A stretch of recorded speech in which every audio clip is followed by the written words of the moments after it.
Movie की शुरुआत में हम एक डार्कलैंड के राजा एक जाइंट टर्टल वाउचर को देखते हैं जो कि हर जगह को कॉन्क्रीट करना चाहता था और वो सुपरस्टार नाम करके एक स्टार को भी हासिल करना चाहता था ताकि उसकी मदद से वो इनविजिबल हो सके और उस स्टार की प्रोटेक्शन पेंगुइन आर्मी कर रहे थे। लेकिन किसी तरीके से वाउचर उन लोगों को हरा के उस स्टार को हासिल कर लेता है। वहीं दूसरी तरफ हम अर्थ पे मारियो और लुइजी नाम के हम दो प्लम्बर को देखते हैं जो कि एक घर के अंदर वहाँ का पाइप ठीक करने के लिए जाते हैं। जहाँ पहुँचने के बाद लुइजी गलती से उस घर के डॉग की हड्डी को गलती से तोड़ देता है जिससे वो डॉग काफी ज्यादा नाराज हो जाता है। लेकिन ये दोनों उसे इग्नोर करके वहाँ से आगे बढ़ जाते हैं जिसके बाद इनका पाइप ठीक भी हो जाता है। लेकिन तभी वहाँ पे वो डॉग आ जाता है जो कि इन पे अटैक कर देता है और लुइजी को बचाने के चक्कर में जब मारियो वहाँ पे अटैक करता है तो वहाँ पे सारे पाइप लीक हो जाते हैं जिस वजह से इन दोनों को इनके काम के पैसे भी नहीं मिलते और इन दोनों को निराश होकर वहाँ से वापस आना पड़ता है। घर पे आने के बाद हमें पता चलता है कि इनकी फैमिली मेंबर को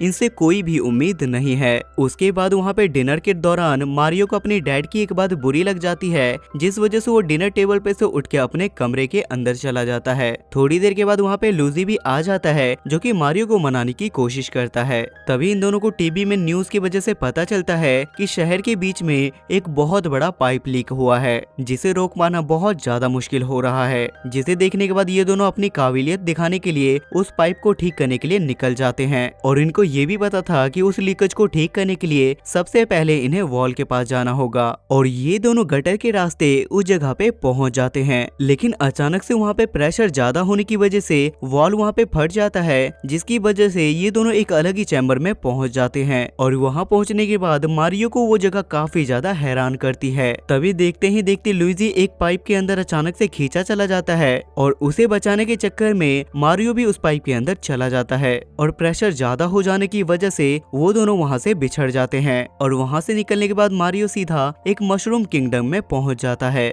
वहाँ से कुछ दूर आगे जाने के बाद उसे टॉड मिलता है जिससे मारियो अपने भाई के बारे में पूछने लगता है जिस पर टॉड उसे जवाब देते हुए कहता है कि तुम्हारा भाई जरूर डार्क आइलैंड पहुँच गया होगा जो कि एक बहुत खतरनाक जगह है और वो उससे ये भी कहता है कि अब तुम्हारी अपने भाई को लाने में मदद यहाँ की प्रिंसेस पीच ही कर सकती है। जिस पे मारियो उसे जवाब देते हुए कहता है कि मुझे तुम उस प्रिंसेस के पास ले चलो और वो भी मारियो को प्रिंसेस के पास ले जाने के लिए मान जाता है। दूसरी तरफ हम लुइजी को देखते हैं जो कि सचमुच डार्क किंगडम पहुंच गया था लेकिन उस जगह पे उसे बहुत सारे स्केलेटन वाले मॉन्स्टर पकड़ लेते हैं। वहीं दूसरी तरफ हम एक बार फिर से मारियो को देखते हैं जो कि रानी के पैलेस पे पहुंच गया था और वो किसी तरीके से वहाँ के गार्ड को चकमा देके उसके अंदर चला जाता है। लेकिन उसे देखने के बाद गार्ड अभी भी उसके पीछे पड़े हुए थे। वहीं दूसरी तरफ रानी को जब पता चलता है कि उस स्टार की मदद से बाउजर इन लोगों पे हमला करने के लिए आ रहा है तो वो कॉन्ग आइलैंड पे जाके वहाँ के राजा से हेल्प मांगने का डिसाइड करती है।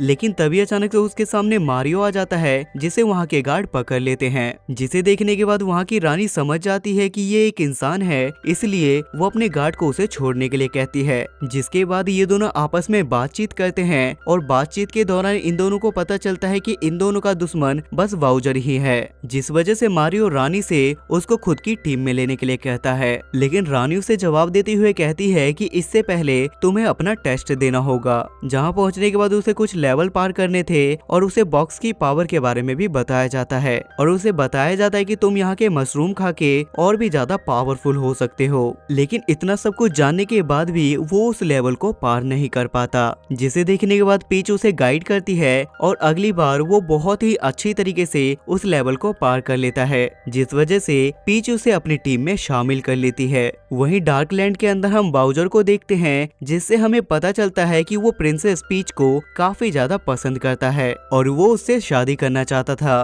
और उसका प्लान था कि अगर पीच उसे मना करती है तो वो सारे किंगडम को बर्बाद कर देगा। उसके बाद Peach Mario Toad Kong Island के लिए वहाँ पे एक साथ निकल जाते हैं जिस पे पीच वहाँ पे मारियो को बताते हुए कहती है कि मैं भी एक इंसान हूँ और मुझे नहीं पता कि आखिर मैं इस जगह पे कैसे आई हूँ। मैं यहाँ पे बचपन में आई थी और जब मैं यहाँ पे बड़ी हो गई तो यहाँ के लोगों ने मुझे यहाँ की रानी बना दिया। उसके बाद हम एक बार फिर से डार्क आइलैंड को देखते हैं जहाँ पे बाउजर को पता चल चुका था कि पीच वहाँ पे किसी मूंछ वाले आदमी को ट्रेंड कर रही है जिससे उसे बहुत ज्यादा गुस्सा आता है क्योंकि पीच के पास किसी दूसरे का आना उसे बिल्कुल भी पसंद नहीं था। तभी वहाँ पे बाउजर के आदमी लुइज को वहाँ पे पकड़ के लाते हैं, जिसे देखने के बाद बाउजर को पता चलता है कि ये मारियो का भाई है, जिस वजह से वो लुइज को उसी जेल में डलवा देता है जिसमें पहले से ही उन्होंने पेंगुइन को बंद कर रखा था। वहीं दूसरी तरफ हम पीच और मारियो को देखते हैं जो कि कॉन्ग आइलैंड पे पहुंच गए थे। वहां पहुंचने के बाद इनको वहां का राजा क्रैंकी मिलता है,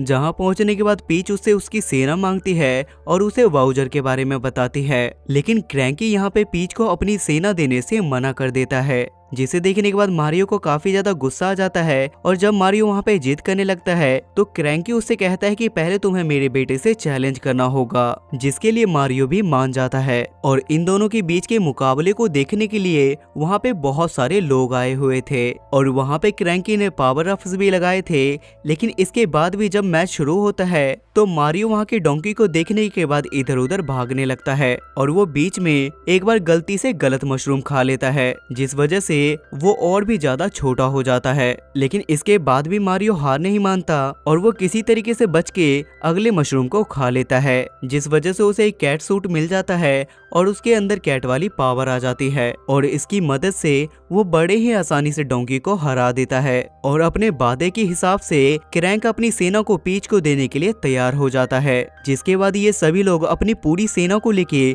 वहां से आगे बढ़ने लगते हैं। लेकिन रेनबो ब्रिज के पास पहुंचते के साथ ही इन लोगों को बाउजर की सेना मिल जाती है, जिस वजह से इन दोनों के बीच में फाइट होनी शुरू हो जाती है, जहाँ पे बाउजर की सेना इन पे काफी ज्यादा भारी पड़ रही थी। और वहाँ पे देखते ही देखते मारियो और डोंकी वहाँ से पानी में गिर जाते हैं और पानी के अंदर इन्हें एक मछली निगल लेती है। वहीं दूसरी तरफ क्रैंकी और उसकी सेना को बाउजर पकड़ लेता है, लेकिन वहाँ पे पीच और टॉड किसी तरीके से अपनी जान बचा के भाग जाते हैं और वहाँ से भागकर ये दोनों मशरूम किंगडम पहुँच जाते हैं, जहाँ पहुँचने के बाद पीच वहाँ पे मशरूम आइलैंड को पूरी तरीके से खाली करवा देती है और वो वहाँ पे टॉड के साथ अकेले बाउजर का सामना करने के लिए रुकती है। थोड़ी देर के बाद वहाँ पे बाउजर भी पहुँच जाता है और वो पीच को अपना स्टार दिखा के उसे शादी के लिए प्रपोज करता है, लेकिन पीच यहाँ पे शादी के लिए उससे इनकार कर देती है, जिस वजह से वो टॉड को तड़पाने लगता है। अब ये देखने के बाद उसे कुछ भी समझ नहीं आता और यहाँ पे पीच शादी के लिए हाँ कर देती है।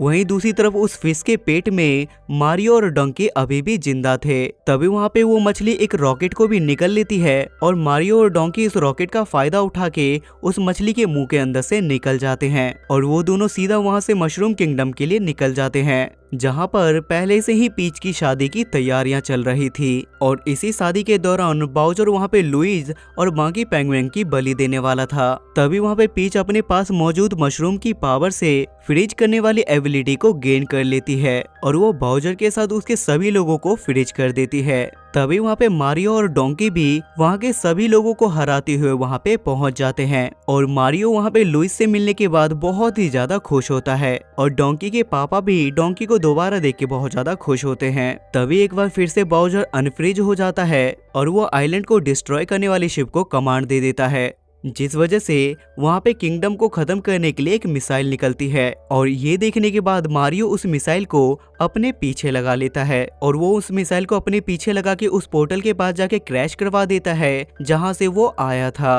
और इसी वजह से ये सभी लोग अर्थ पे टेलीपोर्ट हो जाते हैं और वो स्टार भी वहाँ से गिर के नीचे आ जाता है। लेकिन इससे पहले वो उसे उठाता बीच में बाउजर आ जाता है और यहाँ पे डोंकी और पीच उसका सामना नहीं कर पाते। लेकिन तब यहाँ पे मारियो और लुइजी दोनों मिलके उस स्टार की पावर को क्लेम कर लेते हैं और वो दोनों मिलके बाउजर और उसकी पूरी सेना को हरा देते हैं। और तब वहाँ पे बाउजर को एक मशरूम खिला के उसे काफी ज्यादा छोटा कर दिया जाता है और उसे एक बोतल में बंद कर दिया जाता है। और इनकी ये पूरी फाइट शहर के सारे लोग और मारियो की पूरी फैमिली भी देख रहे थे, जिससे इन दोनों की फैमिली को इन पे काफी ज्यादा प्राउड फील होता है। और इसी के साथ ये मूवी यहाँ पे खत्म हो जाती है।